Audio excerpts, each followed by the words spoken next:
We're welcoming the monks from the Tashakil Monastery from Dehradun, India. They've been on tour for 7 months throughout the United States, sharing teachings about Buddhism, about Tibetan culture, and basically they're fundraising for their monastery as well as sharing with us insights about compassion, and that's why we've invited them. We're in the Center for Compassionate Care and Medicine. Our goal is to promote the scientific study of compassion in medicine and to advance good communication skills in medicine. Buddhism is very well known for its intense study and practice of compassion. And so we've invited them to spend the week with us to basically be a catalyst for us to think about compassion in another way. For many people, they rely on their religion and their spirituality and their philosophy of life to keep them being compassionate in helping professions. The monks from Tashakil and a great Buddhist teacher, Arja Rinpoche, is going to be here Wednesday. And basically they're going to offer with us their insights about compassion because they spend their lives studying compassion. But this is a very intricate sand mandala, an ancient Tibetan art that is basically heavily symbolic.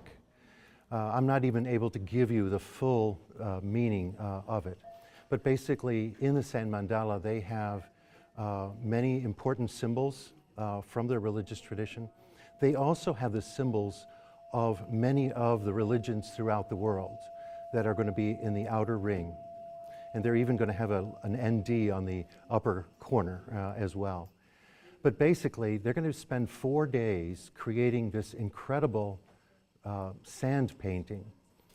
And on the 4th day, there's going to be a closing ceremony at 4:30. And at that time, they dismantle it. They sweep the sand in the center. And a lot of people, this breaks their heart to see this great piece of art swept in the center. But basically, this symbolizes how hard we work in life, how much we suffer, and we create beautiful things. And in the end, it's impermanent, and it becomes the cycle of life.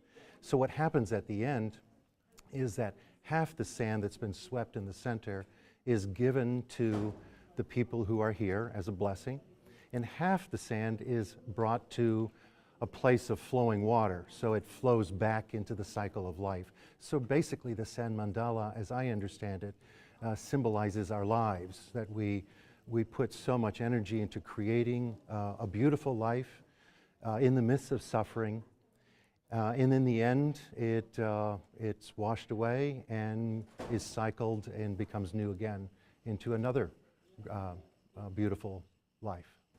The monks come from Tashakil Monastery in northern India, and there's over 100 monks in that particular monastery, and they spend many hours studying, and one of the things they spend a great deal, many hours studying is how to do this art. And so you can imagine the tremendous focus. I mean, we're all going to get an education here in tremendous focus and dedication, and this is done in a great deal of, this is a sacred work that they're doing.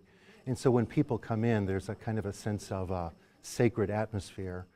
And so this contrasts with how torn we are with all our electronics and our busyness and that kind of thing.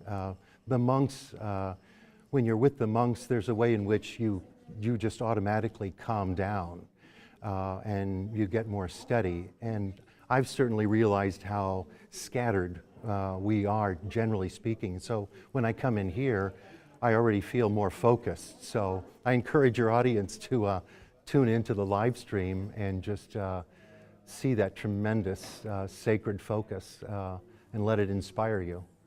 My name is Tempa Punzo, and I am the chancellor of the Tashakil group. So we are from North India. Actually, we are Tibetan Buddhist monk, and our major monastery in Tibet, which was totally destroyed by the Chinese Communist government. And we are here for, actually our monastery is self-sustaining, so we came here to raise funds for the monastery. And while we're here, we're creating sand mandala and teaching dharma and showing our culture program. And also, so this is the sand mandala. Also, sand mandala is celestial place or place for the Buddha and God and Goddess meditation on. And we're making a sand mandala for the ordinary people. So ordinary people, when they're doing a meditation, so they understand what is the sand mandala and what is the dimensions of the sand mandala. So they understand the color and each meaning and each size. So therefore, we're making a sand mandala for the ordinary, not for the higher noble beings.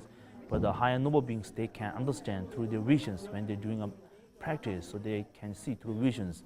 So they're recreating that sand mandala for the ordinary people, so they can understand. This is the peace mandala. Actually, there's a various sand mandala depending on the different deities or different Buddha. So we choose that the sand mandala for peace.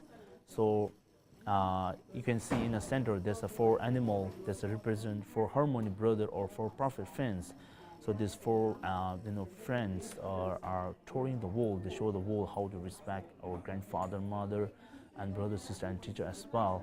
And also beside has a Tibetan beautiful ancient arts, which we call the 8 auspicious sample. We pray that sample to spread in the world to also world live successfully and harmony. So also beside as a different religious symbol for the interfaith prayer. And this is peace and mandala. So our daily activity is to not to harm people and to try to best our what are we doing that. So we doing that process is a peace and mandala, that we showing the world we also hope to spread the peace through based on that peace mandala. Yeah, in America it's very fast everything's, but it's also very practice for us to being to understand other country their daily practice or daily work. So it's also very interesting to us. While we're doing, we have to concentrate on that each color and each design and each that which is next have to create. So there's a very big focus. We have to do that, otherwise we mistake. So once we mistake, we have to recreate all that sand mandala. So this after we're done, so we dismantle and we sweep that to pour in the water. And give us the significance of the sand mandala, and then at the end you sweep it away. So end of that closing ceremony, we sweeping this beautiful arts.